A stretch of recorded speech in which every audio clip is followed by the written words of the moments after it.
market headlines. To understand the reasons for the day's movers and shakers.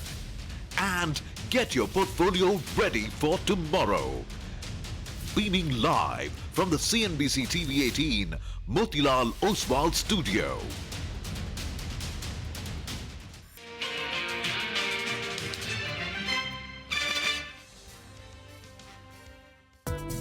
Stocks in Asia open higher even as reciprocal tariff deadline nears. He wants to break us so America can own us. First in 7 months that we've had 5 days up.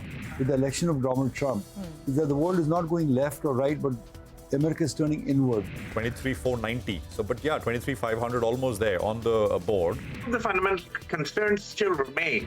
A spread between two expiries. What it should be, how it should be, are nuances. In John 1 tariff, that will be applicable to all CGD all across country. 266 points up on the Nifty. The sensex now inching towards a 900-point gain. In a hurry to fold up. A set of people who definitely want to sell out are the exporters. Advance decline ratio very, very strong. Like you mentioned, a 3:1 in favor of the advances.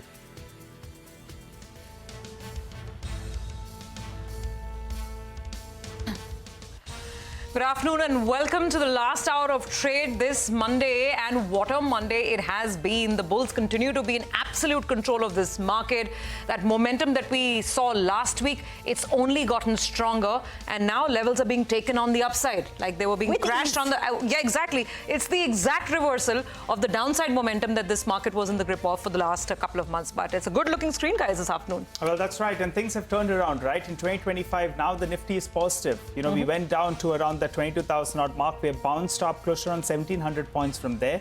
The only question is, can the mid and the small caps as well, which the index itself is down 8 to 10%, can that move into the green year to date? That will make portfolios look very, very good. So it doesn't take away from the fact that today the index is looking good. The Nifty Bank has gone ahead and taken the 200 EMA as well. Yes. So it's a good looking screen. Indeed, 23,700 was crossed today on an intraday basis. YTD positive. In the last 6 trading sessions, the Nifty has gained in excess of 1,300 points. And since last week, that's the last 6 days from when we've had that winning streak, the Nifty has gained close to about 6% The mid-cap index is up nearly 10%. The small-cap index is up 10.5% to 11%. That's the extent of the vertical run over the last 6 trading sessions. The Nifty has crossed a 100-day moving average today. The Nifty Bank has surpassed the 200-day moving average. And it's good to see both banks and IT outperform yet again. In banks, it's Kotak Mahindra Bank, top honors. Axis Bank is higher in trade across the board, actually. Even in HDFC and ICICI Bank is performing. But even IT was the laggard last week, but it's coming back into form. CLSA is saying that perhaps all the uncertainty, pessimism is already priced in, and the Nifty IT index has also moved to the day's high.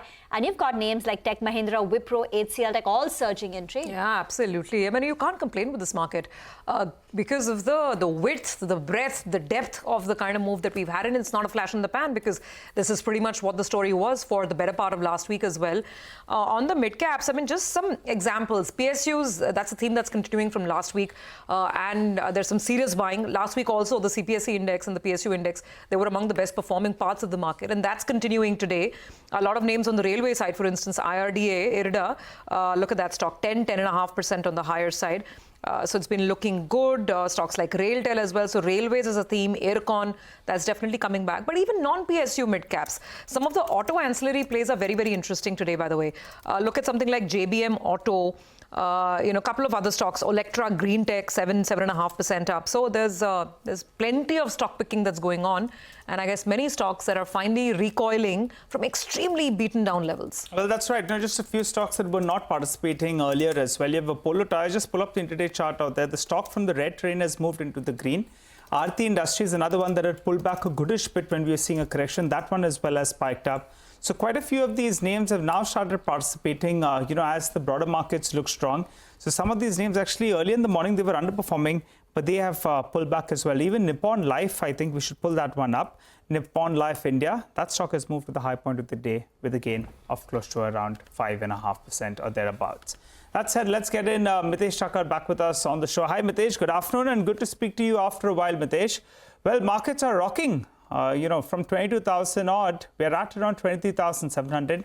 And now, importantly, we're taking out crucial levels, both on the Nifty and the Nifty Bank.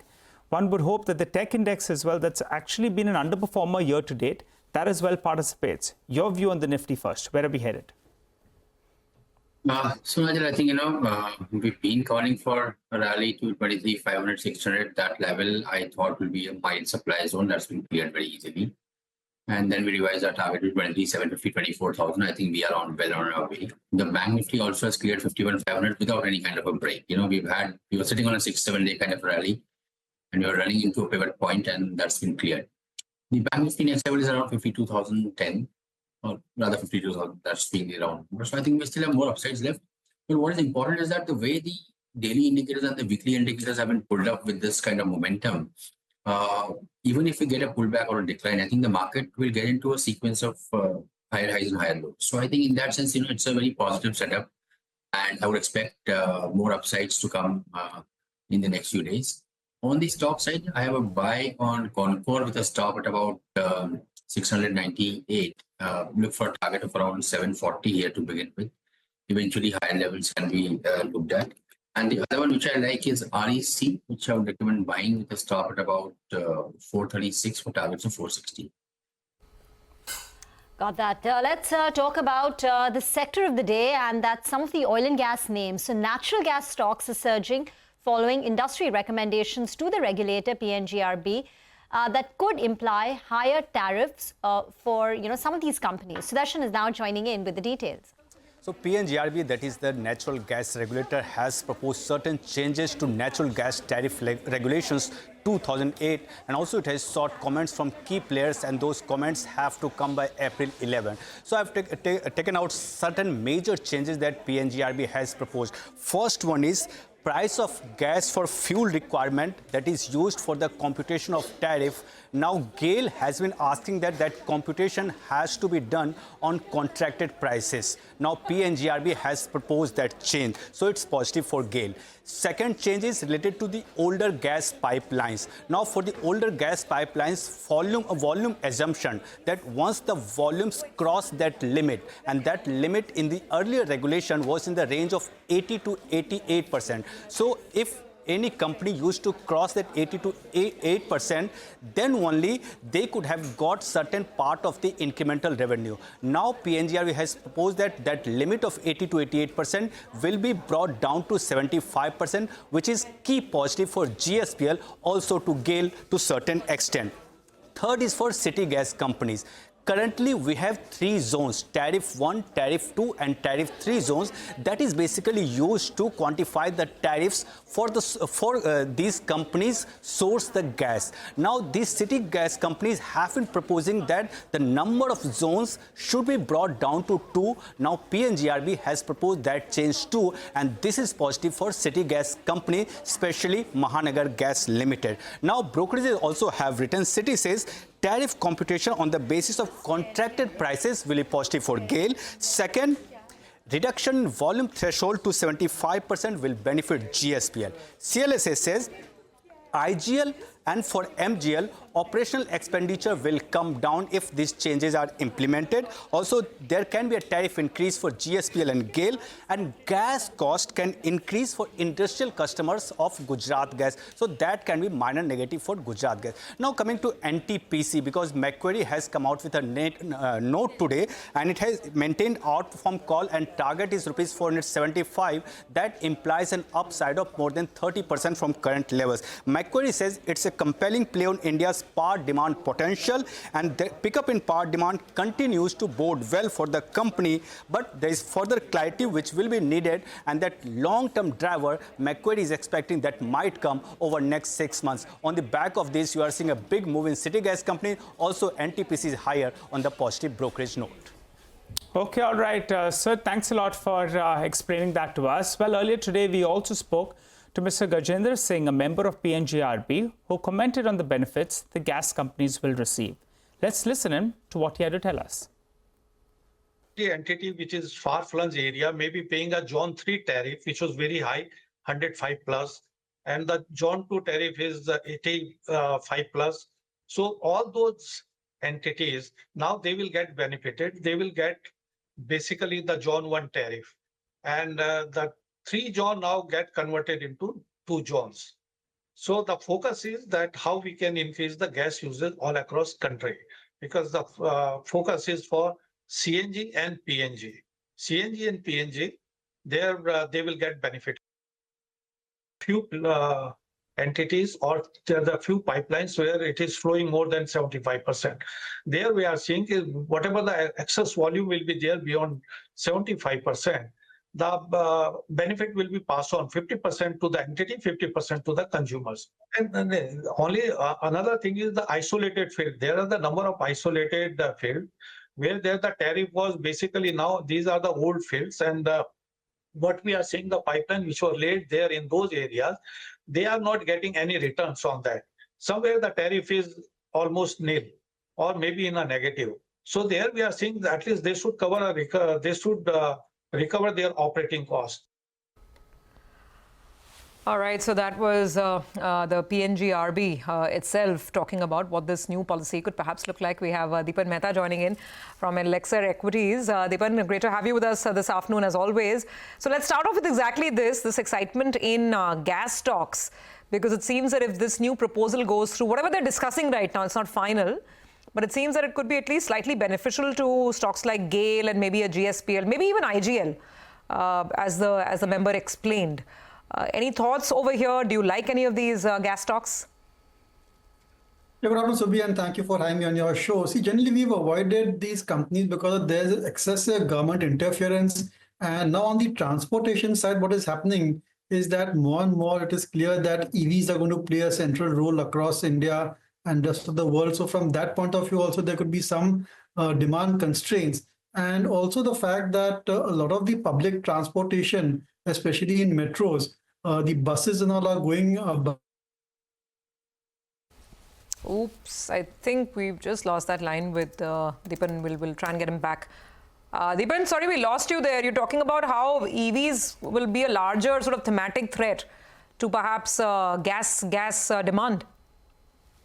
Yeah, that's right. So that was my simple understanding that overall gas demand projections are maybe on the higher side. And secondly, don't really prefer to invest in an industry where there's so much of government interference, and government policies can make such a huge difference in terms of tariff distribution. But there's no doubt that these stocks are extremely cheap. They've underperformed, and there could be a trading rally in these stocks on any positive news flow. So from a trader's perspective, it makes sense. But from an investor's perspective, with a 2-3 year outlook, I wouldn't go in for these gas stocks. Kotak Mahindra Bank, what a move, Deepan. Afternoon, it's seen 4.5%. The low around the time of the IT ban was about 1642. From that level, it's seen a gain of more than about 30%. What's happening in Kotak Mahindra Bank, and do you think there is more upside? Yeah, I think, Rima, that across the board, people are looking at banks very closely. And banks like Kotak Mahindra and HDFC Bank were not only impacted by over-ownership, but also a lot of FI selling, considering a high proportion of FI holding is there in these companies. And if you notice, the FI figures have turned positive. So I think I just feel that some amount of money is coming back into these two banks. And looking at the fact that there could be some interest rate reduction, improvement in liquidity in the system. Both HDFC, Axis Bank, ICICI, Kotak, the 4 large private banks are definitely just about recovering lost ground, getting about some amount of outperformance, which they so deserve as well. So you could always justify buying these companies, but really our preference in the entire lending space is more towards the NBFCs, where growth rates are higher and valuations are still lower. And some additional benefits are come to NBFC in terms of lower risk weightages. So the likes of Bajaj Finance, L&T Finance, Cholamandalam, I think those are preferred over these 4 large private banks. But nonetheless, I think all the prospects are very good, and investors should be overweight the banking and the NBFC sector. Okay. All right. Got that. Deepan, stay on. We'll have more questions for you in just a bit. And as we welcome in Yatin from our sister network, Awaaz, let's put up SML Isuzu. The stock's up about 6%. That's not the story. The stock in this month itself is up 65%. I mean, what a move in a tough 2025 so far for the market. This stock is actually up 24-25%. Like I said, a lot of the price action has happened in the last 3-4 weeks itself. Let's put up maybe a month to date if we can, or even a year to date chart for SML Isuzu. it'll kind of explain the excitement that I'm referring to. So what could the buzz be? There we go. Look at that. 1 month, 52%. That's the stock for you today. Now, what could the buzz be? And this is what Yatin is picking up. Sources at CNBC are saying that M&M could be in talks to buy the entire promoter stake. Yatin, no wonder so much of buzz around the stock. What are you learning? Absolutely, and earlier also, there have been reports which suggested that Sumitomo, which is holding about 44% promoter stake in SML Isuzu, wants to publicly exit, smaller businesses as well as businesses with lower profit margin. Now, what we are gathering from sources is that M&M has initiated talks with the promoters of SML Isuzu to buy an entire 44% stake.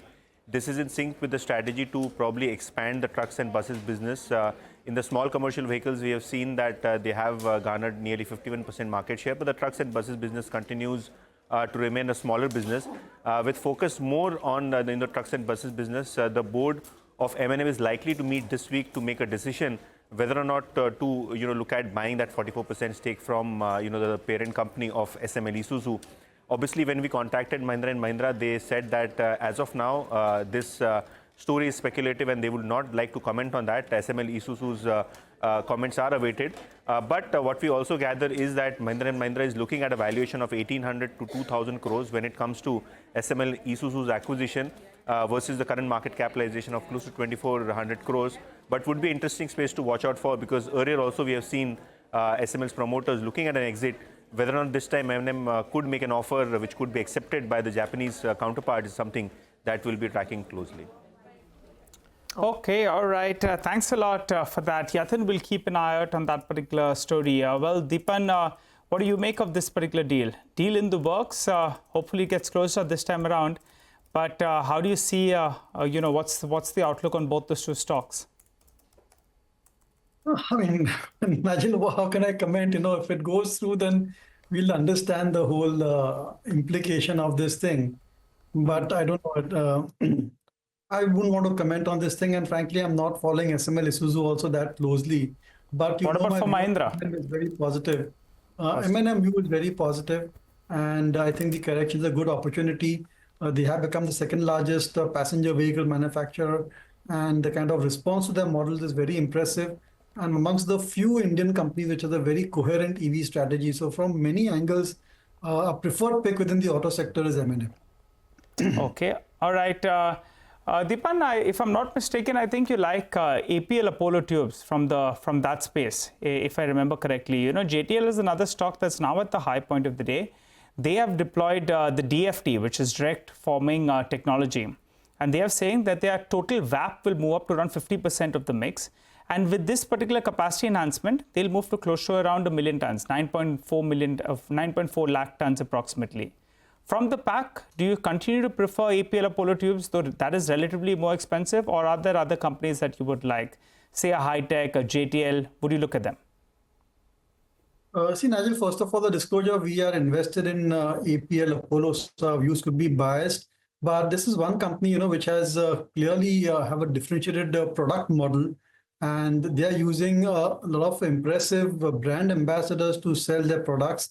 And they are slowly converting a segment which was more commodity into a product type of segment. And with the way the architectural trends are taking place and the modern buildings which are coming in, modern structures, I think there's great demand for very high value-added products coming in through from APL. And last quarter numbers also were pretty decent after a bit of a lull. I know the stock is expensive, but they have very good headroom for growth. And maybe at corrections, you could look at buying into this company, but it's a company which existing investors should definitely remain invested and not get too perturbed about very high P multiple, because the underlying growth rate is pretty decent. Got that. Let's talk about L&T. That's a big mover today. In fact, so many of the large caps are higher. Reliance Industries is a big contributor on the way up. And you've also got L&T. Now, reports suggest that L&T is the likely winner for a $4.5 million project coming out of Qatar. Vivek is here with the details. Well, that's right. So L&T is in focus. Remember, earlier today we had indicated about how some of the reports as far as the Middle East infrastructure journals were concerned had actually mentioned that L&T had emerged as the likely winning bidder. as far as a very large project from Qatar Energy is concerned. The total value of this particular project is in the range of $4 to $4.5 billion. So it could be one of the largest order wins that L&T could witness if in case the entire order does come into L&T. Remember, Qatar Energy is currently going ahead and increasing its LNG capacity from 70 MT per year to almost 126 MT per year. And this particular bid was for a project for expansion of the North Field South Expansion Project, is what Qatar Energy deems this particular project as. We reached out to the management of L&T. They did not offer us any comments at this point of time. But there are a couple of things that we need to watch out for. Number one, most likely it is possible that L&T will have to go ahead and book this particular order within FY25 itself. What we need to watch out for is the total scope of the work that L&T has, and in case this particular project, the EPCI works that L&T has won the bid for, whether it is split into and given to multiple entities. At this point of time, the report does not indicate that. The report indicates that L&T is the sole bidder that has won this particular project. In fact, just a while ago, Morgan Stanley too has reacted to this particular development. Morgan Stanley says that the size of the contract is valued between $4 to $5 billion. With this, the core order inflow for Q4 has reached over 66,500 crore. FY25 order inflow is now at $2.8 trillion, which indicates that it's an 18% year-on-year growth as far as core order inflow is concerned for L&T, which will significantly exceed the management's own guidance of just 10% order inflow growth. It's an important development, and we need to wait and watch by when L&T informs the exchanges. Thank you very much for that. Dipan, you've largely had a preference for large caps over mid cap and small caps, but we've seen a pretty fantastic recovery over the last couple of trading sessions. First, give us your view on the markets on the whole, what we've seen, and L&T in particular. Seema, now I think the markets have run up a lot and you could expect a correction, but more importantly for investors who are having a longer term view, I think if the higher top, higher bottom pattern is established, and it'll give confidence that the worst is over. And also we need to get it followed up with good March quarter numbers and some amount of sanity when it comes to Trump tariffs. So broadly, I think unless there is some additional bad news, the markets from a decent bottom and from here on, it will build on this particular foundation. L&T in particular, first the disclosure we and our clients are invested. It's a kind of a must-own stock and like part of your core holdings, the top 4-5 holdings. And that's purely because of the kind of order book position it has got and the excellent way in which they have diversified their revenues, not only in India, but also overseas as well. And that gives great earning visibility. There's gradual value being built in the subsidiaries as well. But even if you don't consider the value of the subsidiaries, the existing core EPC business has got great prospects. And with capex cycle improving, government expenditure picking up, and globally, I think more and more opportunities for L&T. All these things put together, risk-return profile, I think L&T certainly is one of our top picks within the EPC space, where there are very few choices which have got good corporate governance and great track record, I would say. Okay, all right, Deepan, we'll leave it on that note for today. Thank you very much for joining in. Good to get the perspective as always. We do have to take a very quick break, and as we take that break, here's some good news for our viewers. India's business news leader is now just a click away, introducing the CNBC-TV18 all-new app. You can get instant access to breaking news, in-depth articles and financial world updates at your fingertips. Download the CNBC-TV18 app from the Apple Store or from Google Play. You can also, of course, scan the QR code on your screen.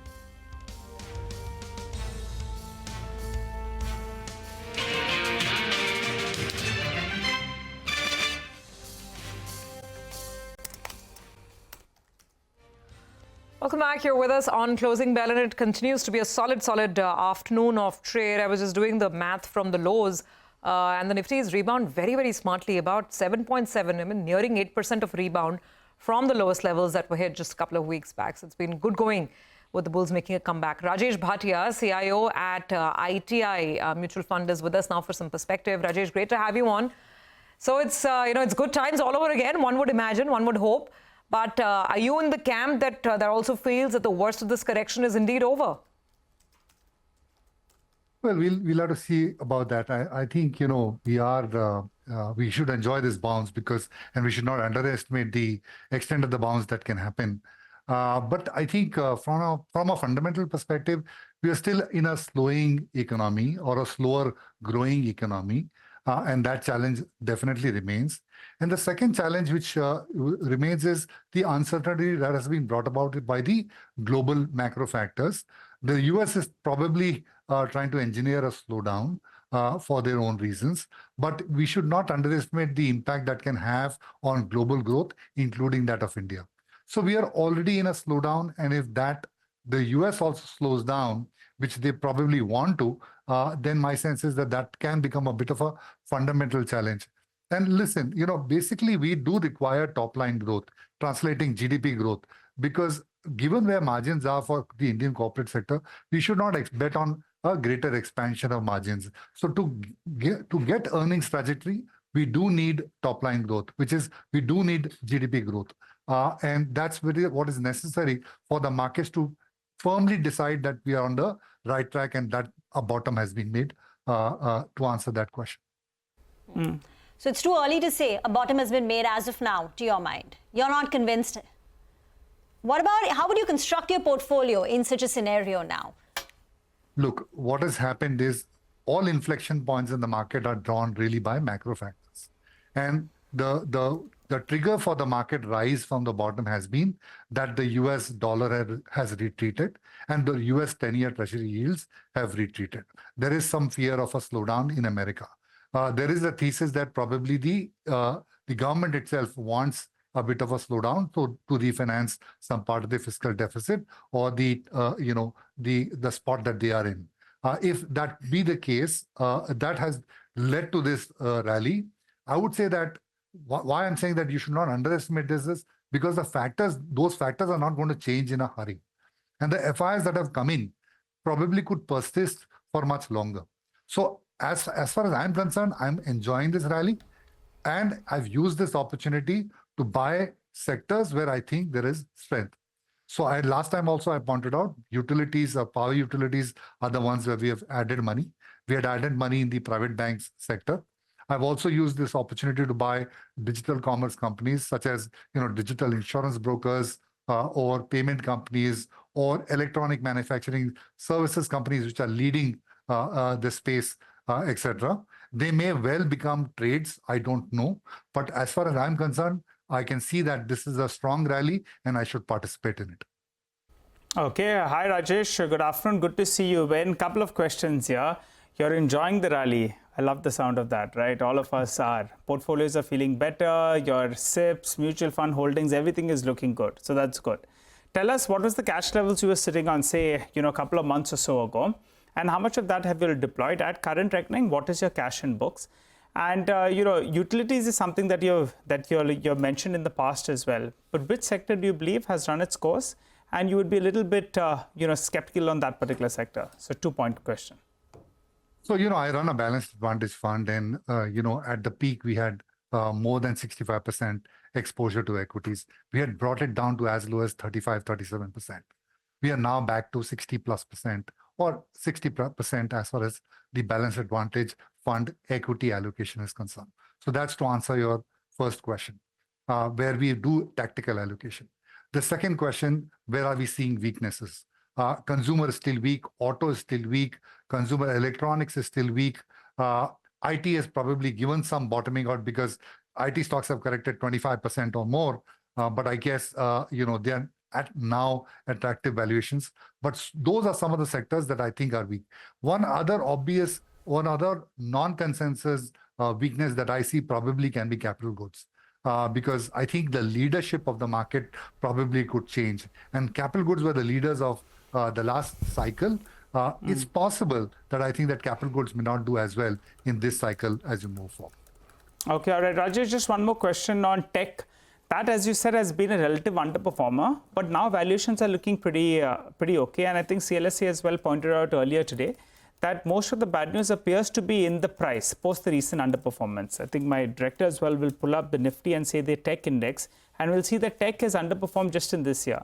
From the tech basket, Infosys is something that you like. Besides that, what do you like? Would you prefer the large cap names or the mid cap names?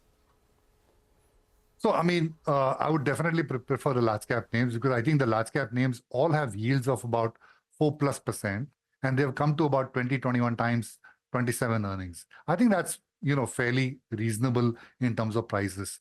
Some of the mid caps are still very expensive. Some companies which are in the middle, which is they are larger capitalization companies, but actually growing at mid cap rates. I would say that those have become attractive as well. Those stocks have corrected by over 30-35%. So that's another category in the IT space that I think we have bought and which we like. So IT, you're getting a little optimistic on it. That's an interesting call. I just want to, Rajesh, go back to that point that you made on some of the consumer technology companies, I think, right? That's a space that you're looking at. But can you sort of dive a little deeper? Lots of different companies from, beauty and personal care to, of course, food delivery, e-commerce, etc., and also some fintech players which are listed. So what part of it are you most convinced on? Because, for instance, in quick commerce, there's still a lot of cash burn. Companies are still in investment mode. Yeah. So the fintech part of it, sorry to answer your question. The fintech part of it is where I am where I've added more recently to my exposure. Okay. All right. So tech you like, some of the consumer tech names you like. Overall on consumer, Rajesh, what's the sense? The seasonal sort of flavors do come in AC stocks right now, etc. But beyond that, on consumption, Titan, of course, there's been a note doing the rounds today talking about perhaps weakness because gold prices have shot through the roof. What's your overall sense on consumer and what's the advice? No, so among the sectors that we like, just to reiterate, are private banks, NBFCs, utilities, life insurance companies, telecom. There's enough strength in all of these sectors, and we continue to like them. As you pointed out, we think IT is probably at closer to bottom valuations, and digital commerce companies, particularly in the fintech space. Those are some of the areas that I think at least I'm excited about.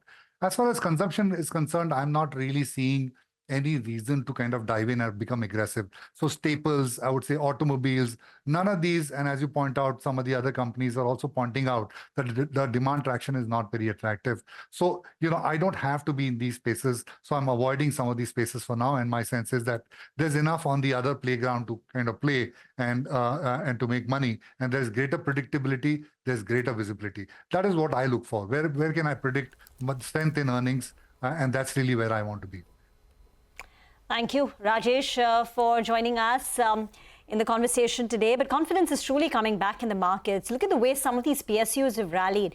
BEL up 22% in the month of March, BPCL 18%, NTPC 17.5%, Power Grid up close to about 16%. So it's been a fairly convincing recovery over the last couple of days. Mount 78,000 scaled on the sensex. The Nifty's hit that 23,700. From there, it's retraced a bit. So the Nifty is now down to levels of 23,633. So from the high, we've fallen close to about 100 odd points from the top from this session high. But it's still a very, very convincing up move that you can see. Expiry this week on Thursday. We'll slip into a break. On the other side, we'll get you a check on what dealing rooms are saying in our favorite segment, D Street Chatter. We'll also get you a few BTST calls.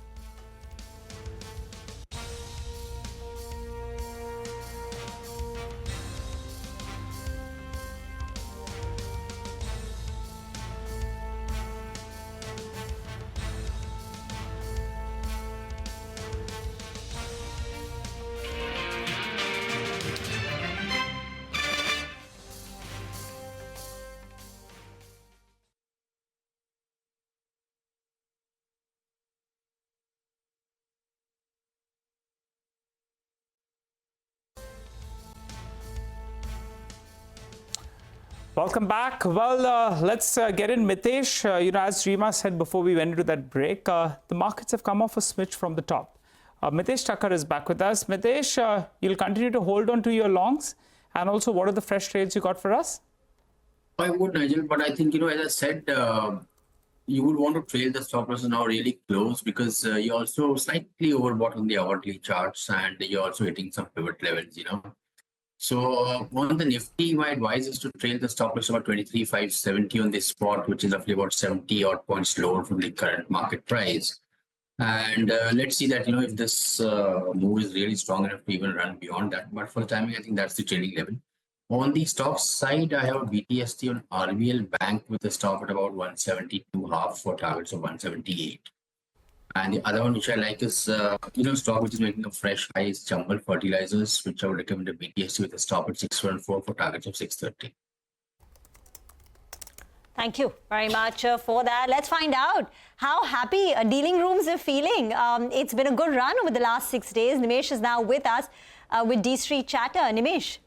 Hi, Rima. So it's a very strong day, strong momentum in line. It's largely backed by FI buying, as also aggressively short covering. So that's the key reason why even after a big rally last week, we're seeing that momentum continue, and it's largely for the bulls to start with in the news in this particular week.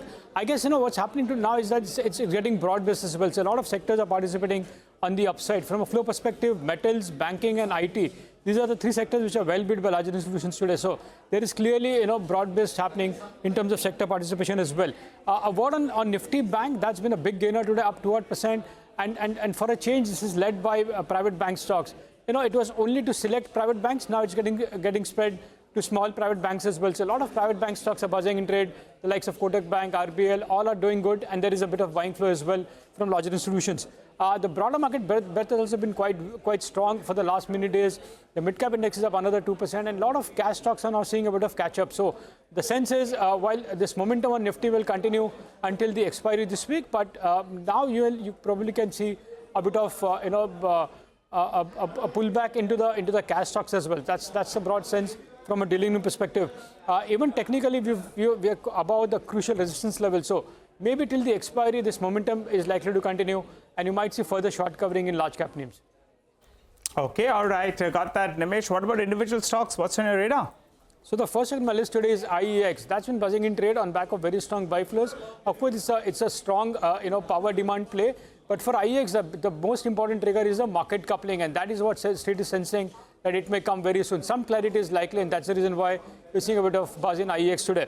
The second stock, a couple of PSU names, Power Grid and NTPC, both stands out on back of very strong buy flow. So I've been saying for the last many days that there is buying interest in PSUs, and these two stocks stands out in terms of delivery-based buying today. On the flip side, the third name is Shriram Finance. Within the financial name, this is the only stock where there is aggressive selling today. Maybe it could be a one-day factor, but there is very, very strong sell flow from larger FIs in Shriram Finance in today's market. And the last is HDFC AMC. Again, while the stock is corrected sharply from the recent highs, a bit of pullback is visible. There is buying interest as well. And I understand a leading long-only fund has turned active buyer in HDFC AMC of late. Thank you very much for that. Power demand has been very strong. It was strong in the month of February and even in March. That's what the demand trends seem to be indicating with the soaring temperatures. Some other mid-caps which catch your attention because they're moving up on very large volumes. You've got JBM Auto 16% up, Finolex Cable 11% higher. Remember last week it got hit when Adani announced its entry into cables and wires. It's rebounded sharply, good volumes. IREDA, MRPL, RailTel 5.5% higher. And then so many banks, as Nimesh was pointing out, it's broadening out across the banks. You've got a Federal Bank, Canara Bank, RBL Bank, Union Bank, all showing gains between 4 to 5%. Well, that's right. Well, let's focus on BSE then. The stock is a little under pressure in today's trading session. I chatted with the MD and CEO of BSE, Mr. Ramamurthy, earlier today. I just want to bring you the broad, takeaways that I got from that conversation. What he said was BSE will not run behind market share in the derivatives segment, given the change in expiry dates that we have seen. With regard to that, I asked him, are you going to go ahead and are you going to change the expiry date for BSE contracts? He said that they're currently evaluating and all the announcements changes, and they'll come up with the reaction in the due course of time, if at all. So that was the other clarification that they did come up with. On the total turnover coming down, they said the notional turnover has come down by around 40%. That's across exchanges. And the premiums have declined by close to around 17% across exchanges. However, they said that the notional F&O volume for the BSE is down by only around 17%. And the premiums for them are more or less stable. So across exchanges, it's down more. While for them, they believe that it's down by only around 17% and premiums are more or less stable.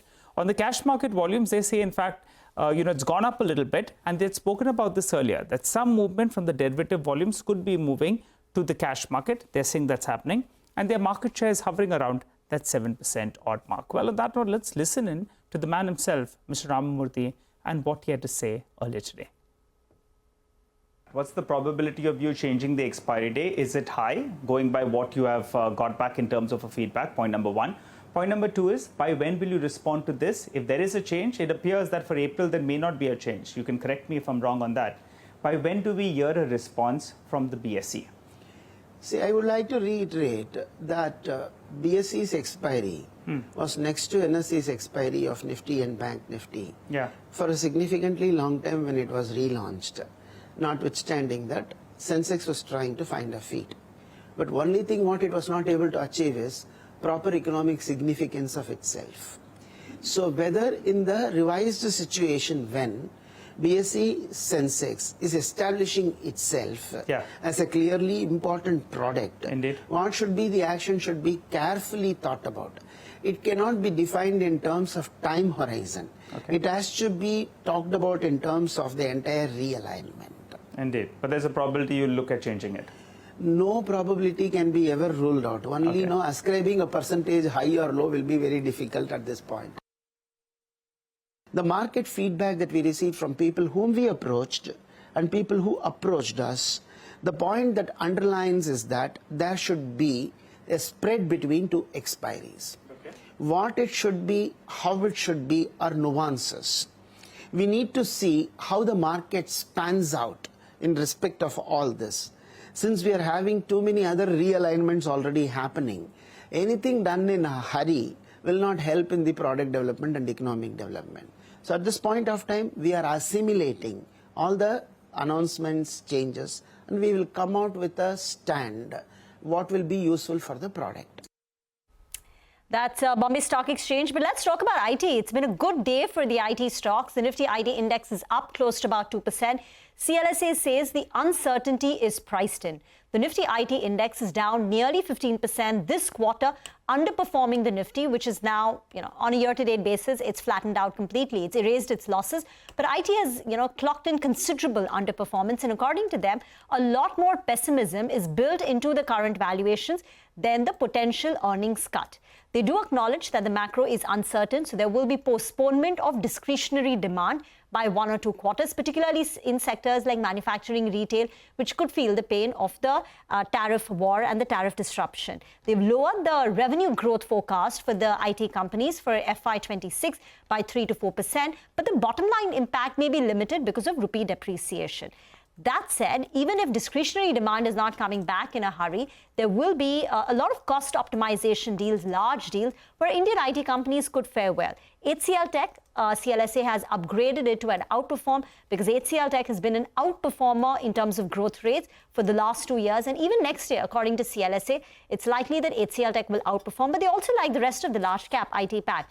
So they're bullish on TCS, Infi, HCL Tech, Wipro, and Tech Mahindra. On LTI Mindtree, they've upgraded the stock, but their rating stands at hold. And just to put on board, because this is a preview note, FY26 growth expectations, the guidance that they expect Infi to give is 2 to 5%, HCL Tech 3 to 5%. So that will give you an indication of the kind of year it's going to be, at least for large cap IT companies, low to mid-single digit kind of a revenue growth. But according to them, that's priced in after the recent underperformance. Okay, all right. So that's an optimistic view coming in from CLSA on the IT space. Okay, I think we have Mayuresh Joshi now joining in. Yeah, okay, Mayuresh is with us. Good afternoon, Mayuresh. Good to have you on. So you're wearing the color, I think, of the season, right? The color is definitely turned green. I'm in the wrong color, but mine is more brown than red, to be fair. Let's actually start with this IT call that CLSA has made. The question is, if the market is bouncing back, then would you look at IT right now, considering that at least in the near term, FY26, those growth numbers are still looking, pretty muted at mid-single digit? Afternoon, Surbi. No, absolutely. I think green is the color to go for. And always remain optimistic on that. But coming to IT specifically that you asked, I think looking at how Q3 numbers played out for the pack as a whole, what is probably happening with Accenture and Cognizant in the US, though a large part of the revenues, a significant part of the revenues are dependent in terms of US government contracts. And that is where I think the disappointment on both these stocks are coming through. We are traditionally outsourcers, and therefore I think the kind of work we are doing, specifically in AI, Gen AI, where there is, again, massive competition coming in from the Chinese counterparts as we speak. I think Q4 numbers are going to be defining for the sector as a whole. And therefore, our take is, with all that is happening from a macro perspective, what Trump does with tariffs on April 2nd, what happens with the corporate discretionary spending, because this is the quarter where corporates will largely decide what kind of spends they will go through. I think all this will get determined in terms of not just numbers, but the commentaries will hold key in terms of the forecasting that will be over the next 4 quarters. And therefore, I think our approach has been pretty simple. These stocks have underperformed. They are probably oversold and they're bouncing back as we speak today. But we will wait out for numbers, whether it's large cap or mid cap IT, see how management commentaries are playing out. And then probably pick and choose depending on how the commentaries have been. So largely, Surbhi, to answer your question, sidelines as far as the IT sector is concerned. Okay, so on the sidelines on IT, got that. Mayuresh, we'll take a very, very quick break actually. Stay on, we'll have more questions for you. As we take this break, let's also leave you with some opinion that we got from Manishi Ray Chaudhary of MR Capital. Earnings estimates have always been revised down, and that's partly because almost all the company commentaries that we have seen, they always tend to postpone their timeline for a recovery. Almost all of them, be it in consumer discretionaries or consumer staples or in industrials, they almost always have kept on saying that, okay, the recovery is on the horizon, but it'll possibly take a couple of quarters from now. So that recovery timeline is getting postponed every time we hear them. Valuations have come down a bit, both large caps and mid and small caps, more so for the large caps. Frontline large cap banks, and our positive stance remains there. Earnings growth forecasts are in the range of early teens over there, but when you compare that to the valuations, which have come down drastically over the last couple of years, I think large cap frontline banks, they seem to be one of the best bets in India right now.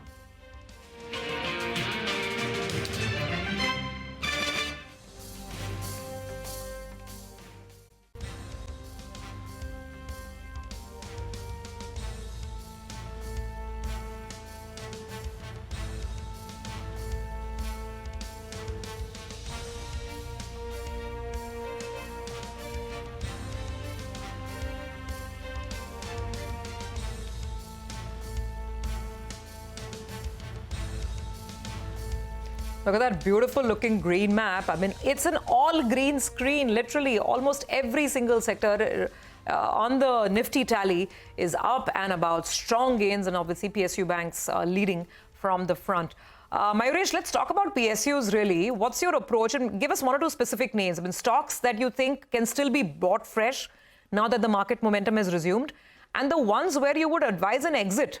Basically use the bounce to sell out. Maybe 2 or 3 specific examples there as well.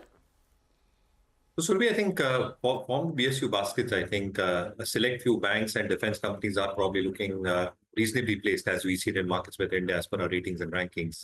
And therefore, top of the rack, obviously State Bank of India. You've obviously seen decent numbers come through. The expectation largely is that even considering the base that they're operating out of, numbers should still be reasonable enough, both in terms of advances growth, in terms of keeping their cost to incomes in check. The kind of provisioning that they've probably done on their balance sheet is expected to cover a large part of not just their existing pool of assets, but along with that, the expectations in terms of lower restructured asset, lower slippages will probably mean asset quality check, and therefore return ratios should show significant amount of improvement.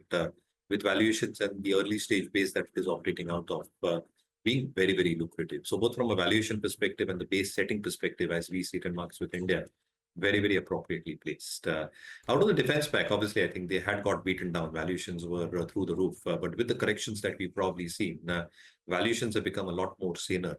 The expectations in terms of a few select stocks, and within that particularly Mazda Dock is an example of what we've added in our global portfolios as well, as a clear disclaimer. I think the intention here is with the order book that they probably have, the revenue visibility in terms of the orders on hand seem to be significant enough. The margins at which all these orders have come and are getting executed are reasonable enough as well. And therefore, I think the kind of operating leverage with better execution that shipbuilders can probably deliver can be significant. Again, let's not forget the trigger. Europe is propping up its defense spends. The expectations from a macro perspective as far as the shipbuilding industry is concerned, almost 40% of the entire shipping fleet is more than 20 years old. So if you take that statistics, I think another 3-4 years down the line, a large part of these ships will either get scrapped or need to get refurbished in a significant manner, which means either repair work or fresh ships need to be probably built or commissioned.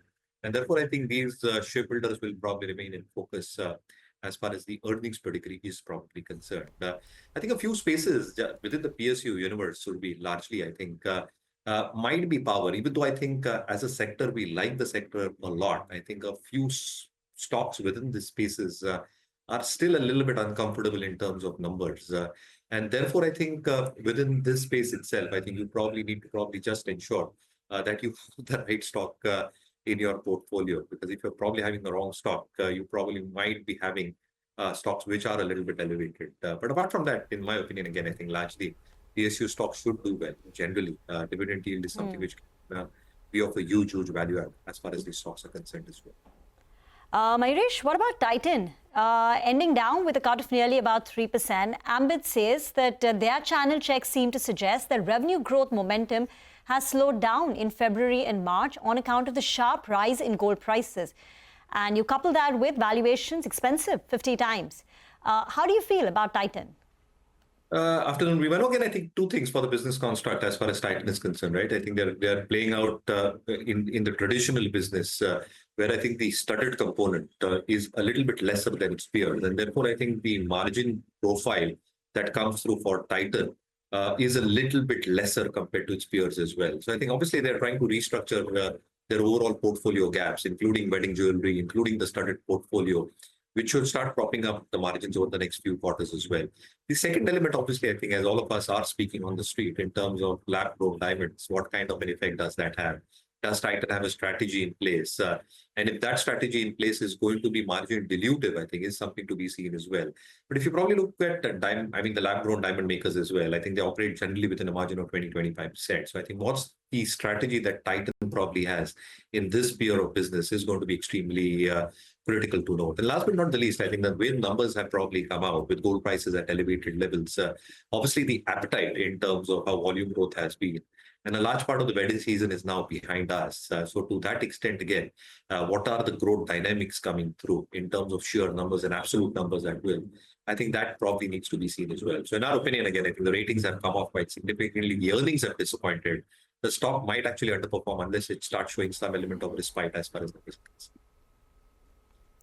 Okay, all right. Hi, Mayuresh. Mayuresh, a quick word on BSE. The stock has come off the recent peak. I spoke to the management earlier today, and they said it's more like wait and watch mode. For the time being, they're holding on to their market share in the cash segment of around 7%. And on the derivative segment, they said interesting to see how things pan out from here on. What's your view? It's not particularly cheap even after the pullback. No, absolutely not, Nigel. Afternoon to you as well. And again, I think we will wait and watch because I think there has been a significant amount of no valuation still not cheap. And there is a lot of news flow which is happening around expiries, around contracts, so on and so forth. And therefore, I think the ideal situation here is to wait and watch. Within the capital marketplace, our own sense is that the asset managers or asset management companies, whether they are wealth management companies or the pure AMC players, I think they are a little bit better placed. A large part of their asset pool is going to improve over the next few quarters. And therefore, I think with the kind of upfront loaded costs that have already been recognized on their balance sheet, I think anything incremental that probably comes through is going to be margin accretive and accretive from a yield perspective on their overall assets as well. So I think a few of the wealth managers and asset management companies, Nuvama Wealth as an example, or HDFC AMC is something that we've got. Okay, all right, Mayuresh, we'll just quickly go through the final closing rates and then come back to you in Markets Forward.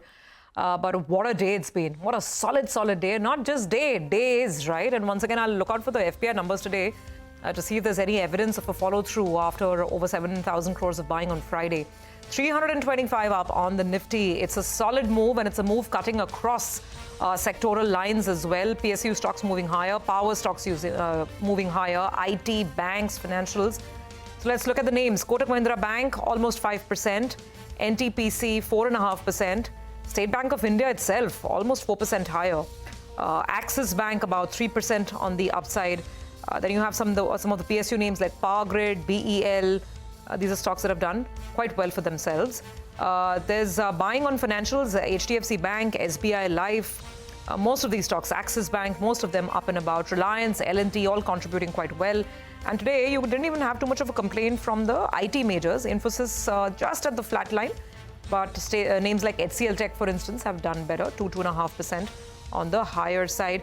The weakness was IndusInd Bank. Watch for the selling on this stock as the market's closing almost 3% down. And then there's, of course, Titan and Trent. They're weak hands today. But otherwise, Nigel, what a solid day. Well, solid day. JBM Auto, that's the one that did well from the broader markets. Power Mech as well was up close to around 15%. Keep in mind, these stocks pulled back when the markets went a little bit jittery, and now they're fighting back. You have Kirloskar Pneumatic. Well, that stock was up more than 10% in today's trading session. IRDA, good move is what we are seeing. Centrum Electronics, I recall that a large fund came in there and they bought a stake close to around a week or so ago. And from there, if I'm not mistaken, the stock has rallied more than 20%. So big move is what we're seeing out there. Vascon, another stock that did well in trade. Alkyl Amines, that's another stock that was up close to around 10%.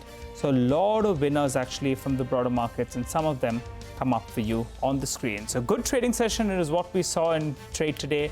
The Nifty goes home with a triple century. The Nifty Bank puts on 1,000 points, and the breadth of the market firmly in favor of the number of stocks that were advancing.